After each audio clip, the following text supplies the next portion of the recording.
So we finished the Formula 1 2022 season, and let's join me and go through the highs and the lows.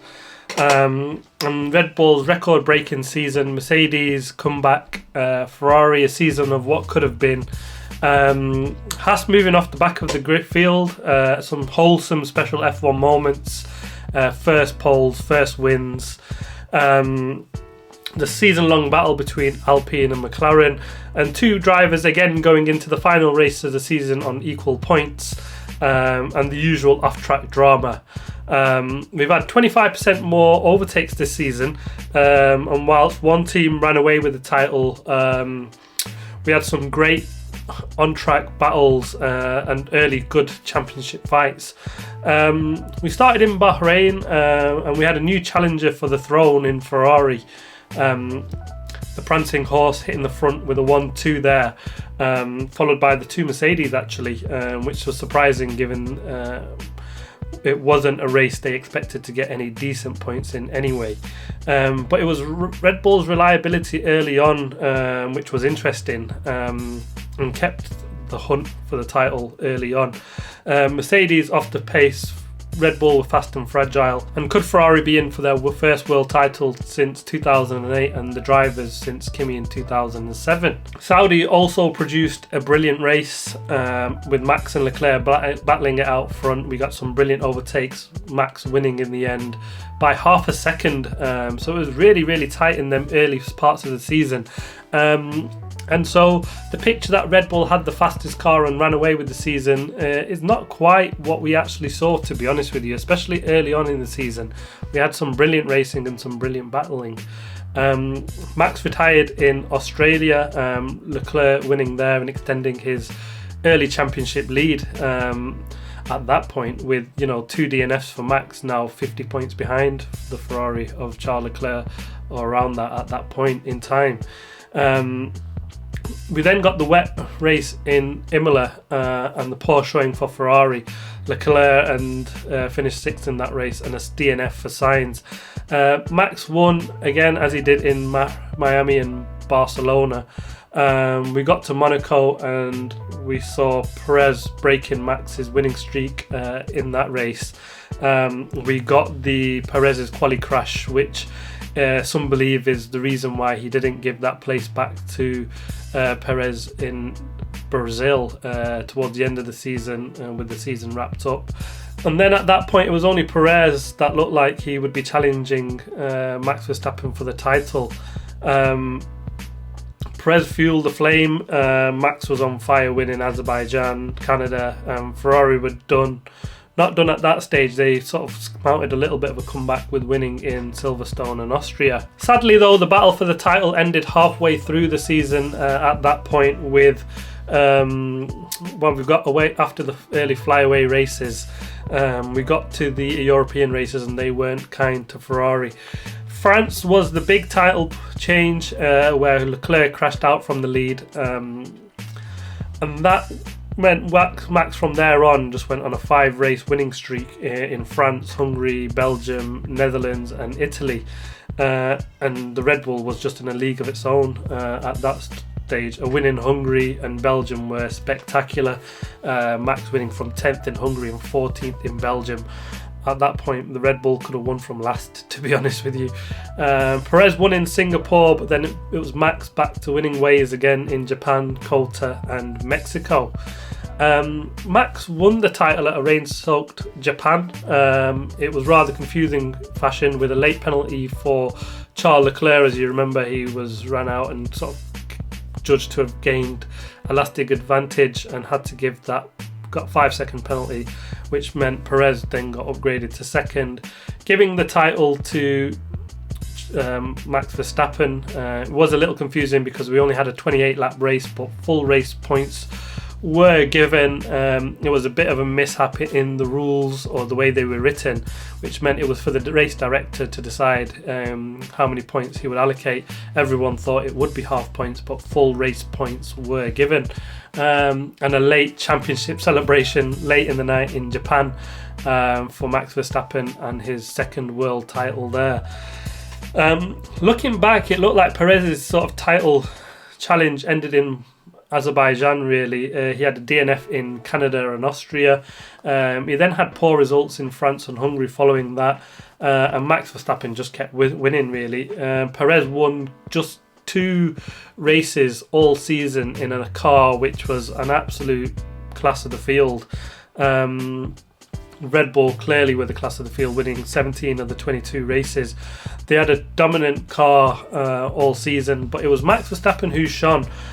He got a record 15 race wins of a season, and yes, we get more races in a season, and he was the first to acknowledge that, not really taking much honour in taking that new record, which hats off to him for that, to be honest, because everybody goes on that Max is some sort of spoiled brat and, you know, so entitled, blah blah blah. So don't buy that. He's been absolutely brilliant. But he didn't always have the fastest car. If you look back, he made the moves and made it count in Saudi and Miami, and holding on to the win in Canada also. In Hungary, I mean, he started 10th, Perez was 11th, Max won, Perez could only manage 5th. In Belgium, he started 14th, Perez 2nd. And it was a race where Sergio Perez really should have just run off with the race win. But it sort of showed where Max was, to be, and he was absolutely unstoppable. He was past Perez and got the win. And he should have, you know, while Max was trying to make up ground, he should have... Perez should have been off in a distance there. But Max had just bad races in Silverstone, Singapore and Brazil, really. And the consistency over a 22 race season, if you think there's 3 poor results out of 22, winning 15, it's an absolutely incredible season. Incredible drives from him at that stage in the season. It's a shame that he gets so much hate, in my view. But all the great, in my view, have come in and ruffled some feathers. If you go back and looking at people like Senna, Schumacher, even Hamilton, early doors, you know, his battles with Alonso, and you know, they were unprecedented at times and not always the nicest thing for viewers, and I'm sure he would have split views and opinions at that stage. But that kind of attitude in the early stages of their careers, you know, it's all sort of mellowed out, and as they've matured, they've all become drivers that we've all loved and appreciated. If not loved, most appreciate them sort of drivers and respect that ability. And I think that's where we'll see that change and shift, hopefully, for Max Verstappen going forward in the future. Sergio Perez, he finished 3rd in the championship. He had a good start to the season, but then the Red Bull upgrades were bought. He really struggled. There's some rumours that they favoured Max's driving style, but I think that's a bit of nonsense, to be honest with you. You know, Red Bull will just build the fastest car. They're not going to look to see which driver this favours. Yes, that will come into it in some elements, but ultimately their aim is to just build a car that drives the fastest round the circuit, and it's up to the drivers to adapt to that. And no doubt Max would have adapted his driving style to that. It might have suited him better slightly, but you know, Max got the job done. And it's a shame that Perez did finish 3rd in the championship in a car that was just so brilliant. I don't see how not getting 2nd isn't a massive disappointment for him. I mean, he came into some criticism from Helmut Marko mid-season, just before the summer break, where he was sort of saying that Perez has already gone on his holidays early, it seems, which is, he did get his second half of the season back on track and maybe the kick he needed, but the damage was done in terms of the title challenge from there onwards. So, you know, even the team were willing this battle on within the 2 Red Bulls, and it just didn't quite pan out that way. The Ferraris, I mean, it was a season of what should have been, to be honest with you. They were massively quick over a single lap, Charles Leclerc getting 9 pole positions, but he was only able to convert 2 of them into race wins. Poor reliability cost them. They had an excellent engine, probably the class of the field, but it was the unreliability of that engine which really let them down, to be honest with you. So much so that they had to turn the engine down just so that they could, you know, finish races and get the reliability. Both Ferrari drivers taking 6 engines each, like that's double the allotted amount. and just showed really how poor the reliability issues were. And hopefully they can get on top of that, and they will show again that they did have the fastest car right up there in terms of engine power with the Red Bulls. And next season, hopefully they can get over them, and we'll see it. That Ferrari lost out to a battled hardened Red Bull, and I really believe Red Bull's battle for every inch last season meant that they were really G'd up and knew how to maximise everything. They knew they had to maximise everything that last season to get that title over the line, and that sort of prepared them for this season. Ferrari, who haven't been in a title battle for quite some time, it sort of showed in poor strategy calls. It started in Monaco, where they were 1-2 in quali, and like how they'd not gone on to win that race is beyond me. They stuck out on wets in challenging conditions. Again, bad decisions in Silverstone, not pitting Charles Leclerc from the lead when they had enough time to call him in and get them soft tyres so he can win that race there. They got lucky in Singapore as well, actually, thinking back, where they got lucky that Red Bull actually made a mistake, which was quite rare for them all season, in underfueling Max Verstappen, who was absolutely flying on his final lap, clearly on for pole, and you could hear his frustrations over the radio call in that race, where he got called in to abort that lap, so they had sufficient fuel for that. Again, in Brazil, where Charles Leclerc was the only driver going out on wets in the final run and qualify, where we got the unbelievable Haas on pole. We'll come on that. I mean, what were they thinking? They had a car that looked like they could win the championship early on, and ended up in a fight with Mercedes for second place in the constructors, and that's really poor showing from them. The development upgrades throughout the season, we now know that they had to sort of cut that short, one for cost budgeting, and they decided really early on to move on to next season. They thought they couldn't bridge this gap to Red Bull, and therefore allotted some of their funds from this year's cost budget into next year's, and that's really interesting to see the cost budget coming in and working in this way. It's really kind of what the smaller teams probably would have hoped for, and what we will see close the grid up. Hopefully we get some more funding for them younger teams down there. But Charles Leclerc, he managed to finish P2 in the championship, came off into this season surprisingly beaten by Carlos Sainz back in last year, but he was the only ever driver for Ferrari in the championship battle this season. He was still capable of absolutely incredible speed on the Saturdays, and went toe to toe with Verstappen in many races. His most impressive win, I thought, was in Austria. His title bit faltered, and that I think was more to do with Ferrari than himself. Yes, he did make probably too many mistakes, which we don't see from Max Verstappen, and I think ultimately these small things Ferrari really need to iron out. But Charles Leclerc, he really sort of established himself as one of F1's biggest, best drivers at the moment, and he can prove that he can sustain a championship battle, and hopefully we'll see that next season if he's given the right tools for the job. Carlos Sainz in the other Ferrari, he finished 5th in the championship, was out-qualified by his teammate like 7 to 15. Given how good his debut was for Ferrari in 2001, this season was really disappointing for Carlos Sainz, to be honest with you. His eyes must have lit up when he's seeing Ferrari really on the pace, but he just couldn't seem to get on top of the Ferrari quite like Charles Leclerc did early on. Came back stronger in the second part of the season, and he got his maiden first win in Silverstone under massive pressure.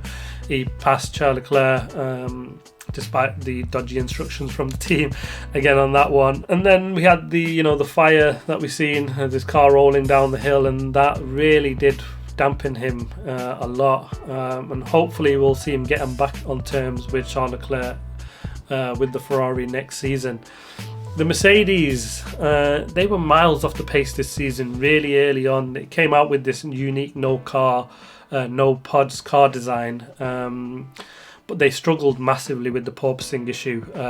The practice direction that came in to try and reduce that kind of helped them a little bit, but not massively. But it was a fundamental design mistake from Mercedes, and they've sort of said now that they know what that issue is, and hopefully it was because it's quite a fundamental design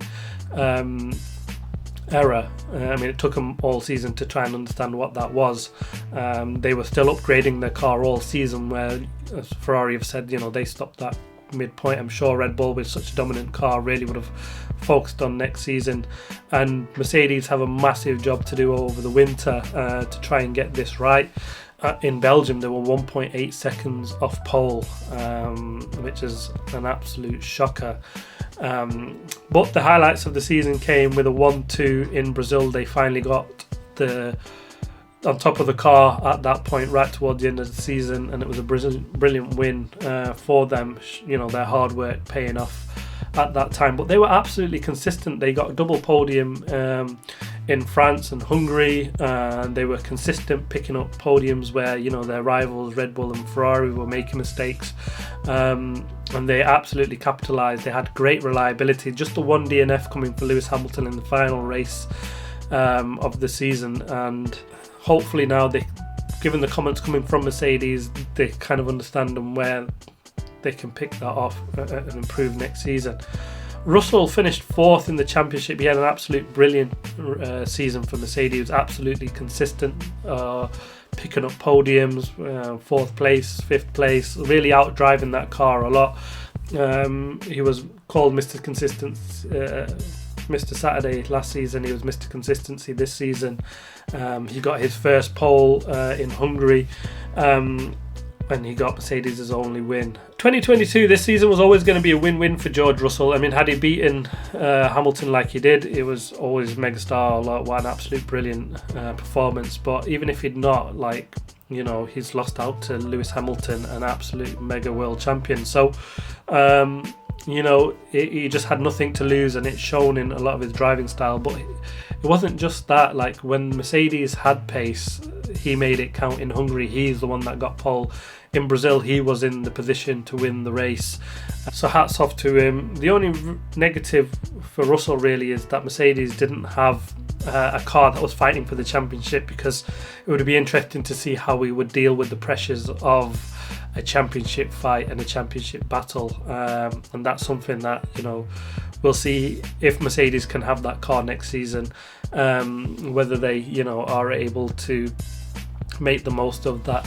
Lewis Hamilton, he finished in 6th this season. He pretty much had a season to forget, and knew from early on that he wasn't in a title battle, and really struggled with the porpoising and just getting the car to, despite some good results actually, especially with the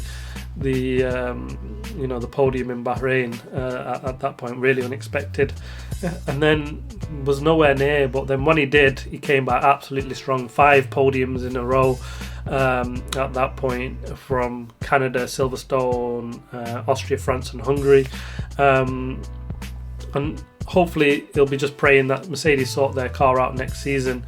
It's his surprisingly first season without a win or a pole for Lewis Hamilton.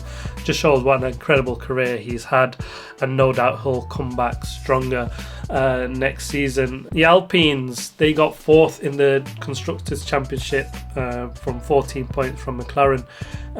They had a strong car this season, Alpine, but it was less reliable than their rivals. They made a conscious decision to go for performance in their power unit over reliability, knowing that the engine is going to freeze from this year until 2026, so no performance upgrades allowed, but the FIA have allowed for them to fix reliability issues. So a strategic call, nearly cost them 4th in the championship, with Alonso getting the bulk of their retirements. He had 6 retirements this season, which is really, really poor from them. But they were solid race, solid in the dry, solid in the wets. They had obviously off-track issues with the embarrassment of the Oscar Piastri scenario, which played out very publicly. Alonso quickly left, and then they eventually got Pierre Gasly in their team for next season. So they'll be in for a real battle to see how that goes with all French outfit next season. Ocon, he finished 8th in the championship, beating Alonso in the championship. I think it really flattered him a little bit. He was good though. He had fewer reliability issues than Alonso, but he was solid. He was just finishing in the top 10 consistently all season. He scored points in all but 4 races this season. That's his best ever campaign in Formula 1. His best results coming with a P5 in Austria and a P4 in Japan, where he did really well to hold down and hold back a charging Lewis Hamilton. But it'll be interesting to see with Pierre Gasly how that battle will turn out. Alonso, the old dog, had an incredible season, some brilliant results, brilliant racing for him. Finished 9th in the championship. A disappointing season for him in terms of, he was very outspoken about the reliability issues, always seemed to be on his car.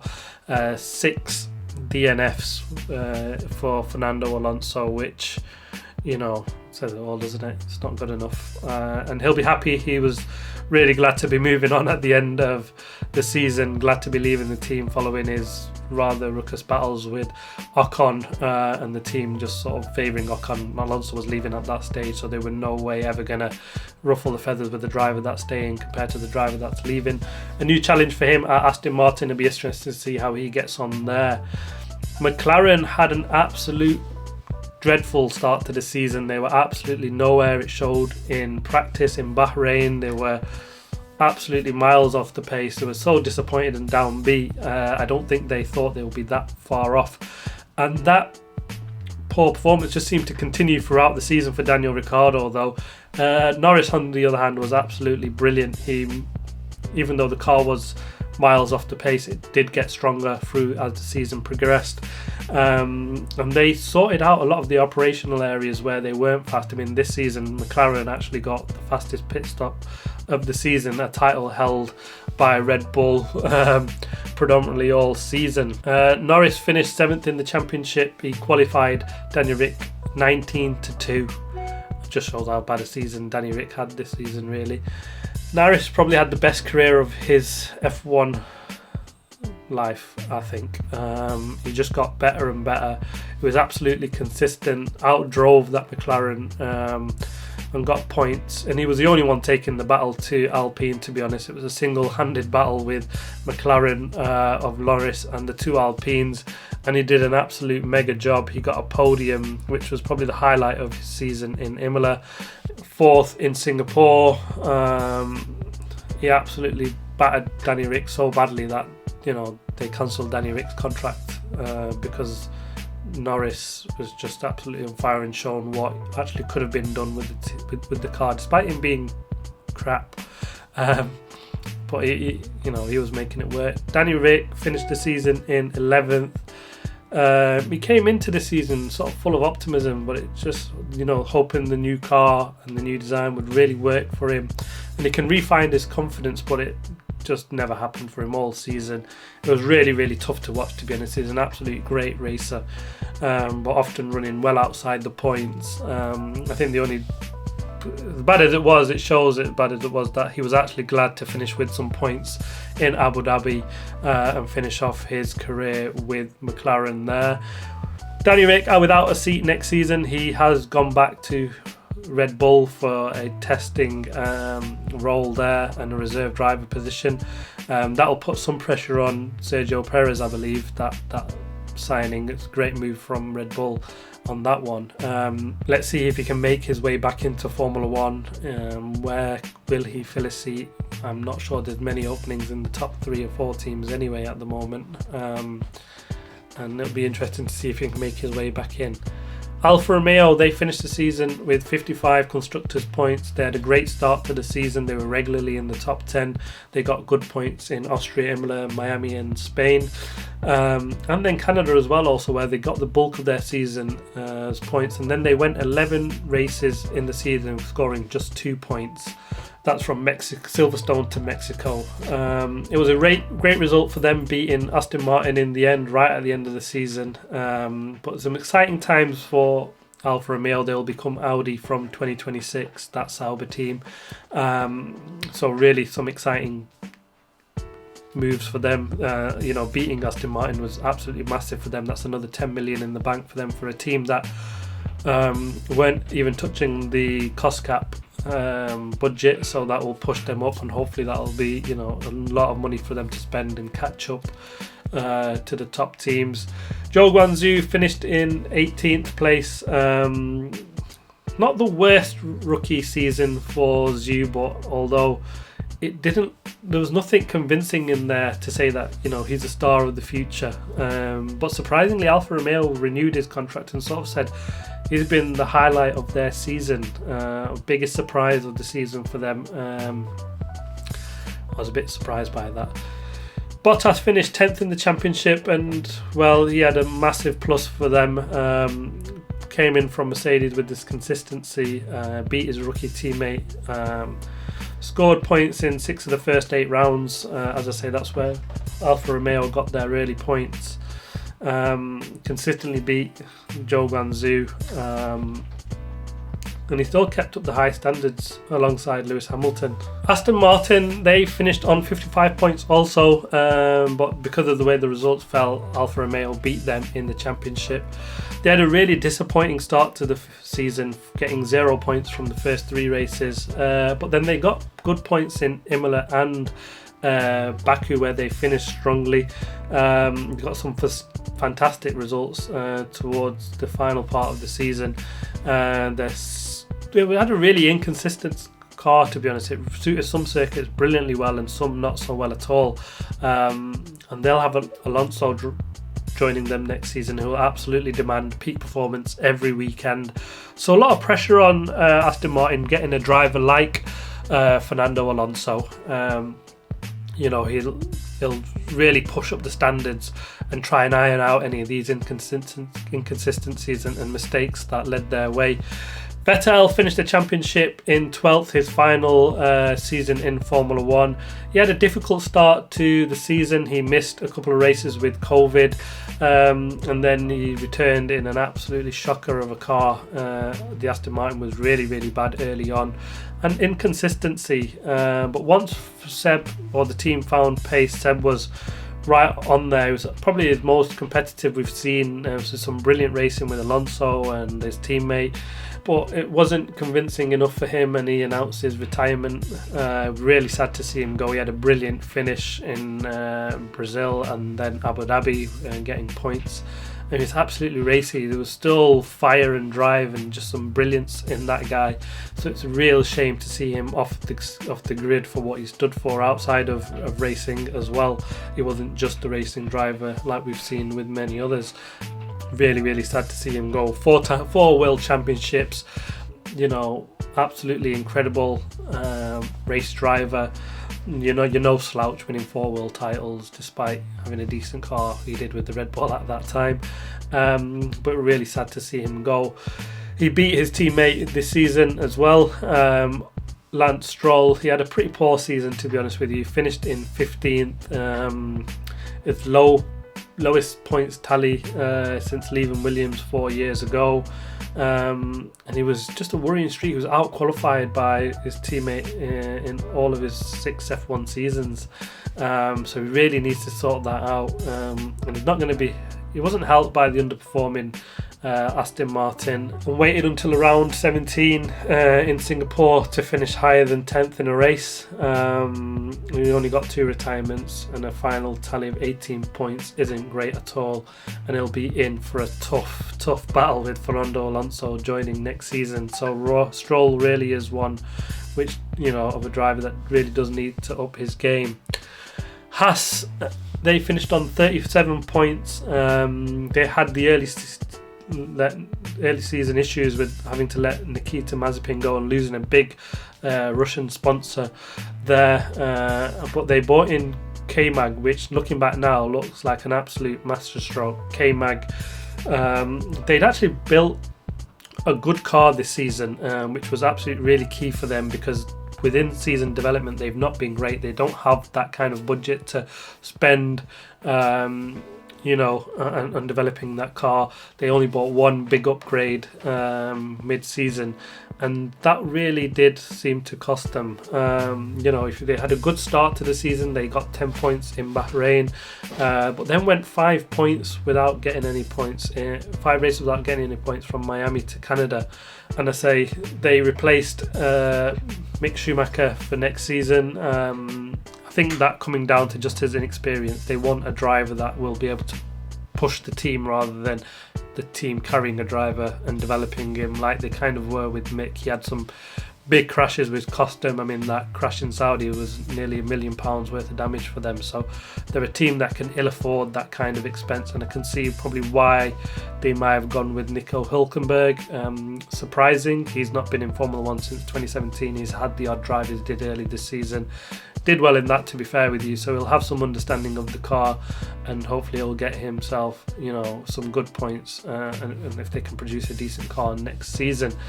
K-Mag, he finished 13th in the championship. It was a roller coaster for him. I mean, he wasn't even on the grid at the start of the season, but 3 top 10 finishes in the first 4 rounds in a Haas that was much quicker than expected.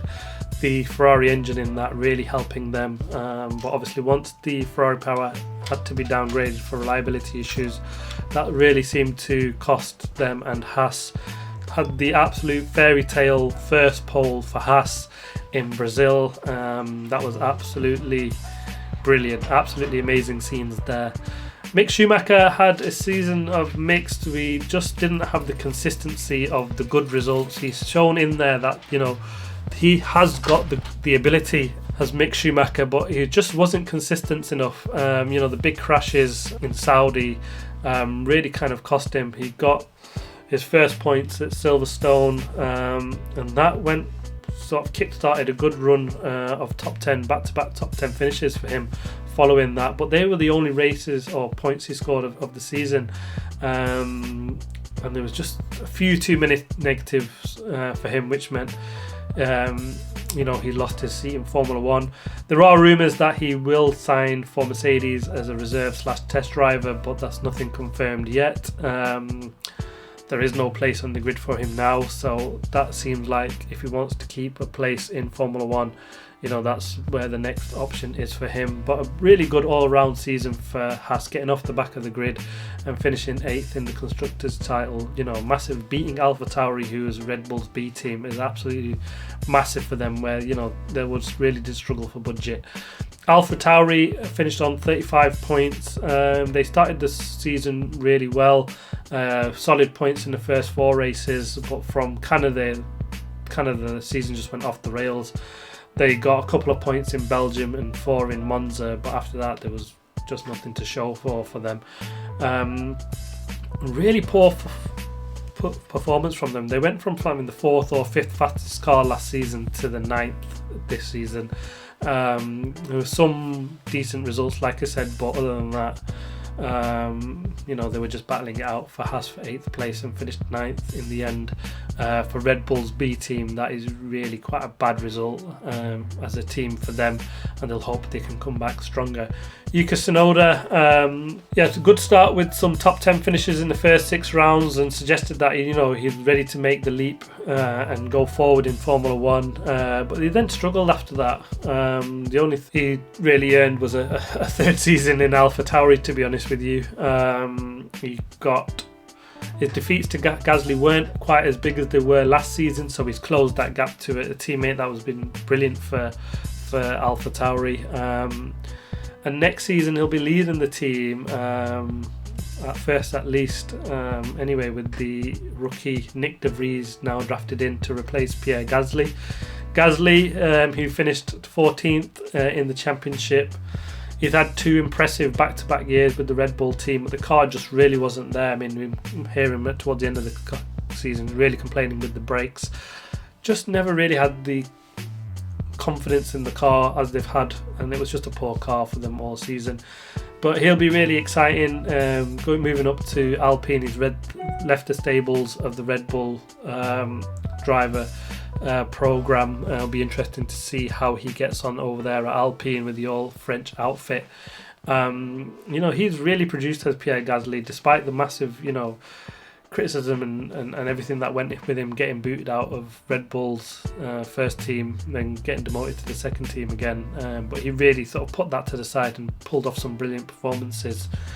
Williams, they ended up the season with 8 points.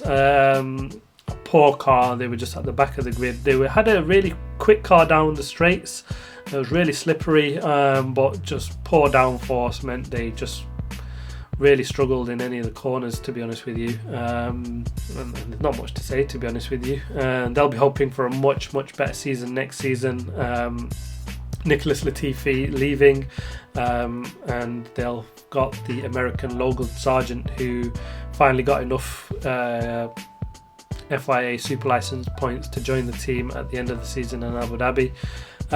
Alex Albon finished 11th in the Constructors' Championship. He was obviously the only teammate behind him in the Drivers' Championship, considering, and you'd think that he'd have a rough season in Williams, but actually he was only just outside the top 10 often. Got some really good performances from there. He got 3 top 10s in a really poor car. He even got a Q3 appearance in Belgium, to be honest with you, which was absolutely mega. And Albon really has led this team really well, and it'll all rest on his shoulders with the rookie Logan Sargent coming in next season. Nicholas Latifi finished the championship in last place. It's the end of the road for him in Formula One. I'm not sure if he will ever make his way back in. He was been miles off the pace. It's a shame because he came in with such promise from F2, but it's just never really got to grips with this new car. He was always at the back of the field. It just became a regular occurrence, to be honest. I mean, we've got to call him Gold Tifi sarcastically. He got some points finally for a nice send-off in Japan, but up until that point, I mean, even Nick De Vries and Nico Hulkenberg, who were sort of step-in drivers for Vettel, and Nick De Vries getting the points in the Williams at Monza, which really was just the kick in the teeth for Nicholas Latifi in the end of the road for him.